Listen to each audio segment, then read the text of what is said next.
2024 సంవత్సరం 8వ తేదీ 5వ నెల సన్ రైజర్స్ హైదరాబాద్ అలాగే ఎల్ఎస్జి మ్యాచ్లో చూస్తే మాత్రం సన్ రైజర్స్ హైదరాబాద్ గెలుస్తా లేకుంటే మాత్రం లక్నో టీం గెలుస్తా అనే దాని మీద గవ్వలేసి చూద్దామండి. క్రీడా అభిమానుల కోరిక మూలంగా మాత్రం గవ్వలేసి చూద్దామండి జ్యోతిష బలంలో ఎలా ఉంది.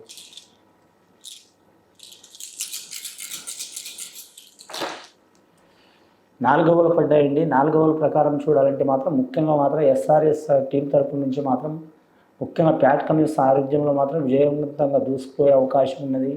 కానీ మాత్రం గత కొన్ని మ్యాచ్లు ఒకటే లైన్గా మాత్రం 4 మ్యాచ్లు గెలిచినాయి.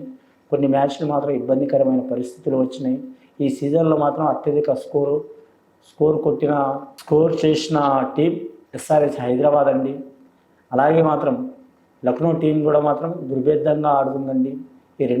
ఈ రెండు టీంలకు మాత్రం సరి సమాన యోగబలం నడిచి ఉంది. కానీ మాత్రం హైదరాబాద్ తరపు నుంచి మార్క్రమ్ ఆట తీరు, అలాగే ప్యాట్స్ కమిన్స్ సారథ్యంలో, అలాగే ఓపెనర్ల నుంచి కూడా మాత్రం మంచి ఫలితాలు కనబడే అవకాశం ఉంది. మిడిల్ ఆర్డర్ నుంచి మంచి ఫలితాలు కనబడే అవకాశం ఉంది. అలాగే మాత్రం బౌలర్ల నుంచి కూడా మంచి ఫలితాలు కనబడే అవకాశం ఉంది. లక్నో వారి తరపు నుంచి మాత్రం రాహుల్ వారి సారథ్యం కూడా మాత్రం మంచిగా నడిచే అవకాశం ఉంది. మాత్రం వారు కూడా రాణించే అవకాశం ఉంది. కానీ చివరిగా మాత్రం హైదరాబాద్ విన్ అయ్యే అవకాశం ఉన్నదండి ఎక్కువ శాతం.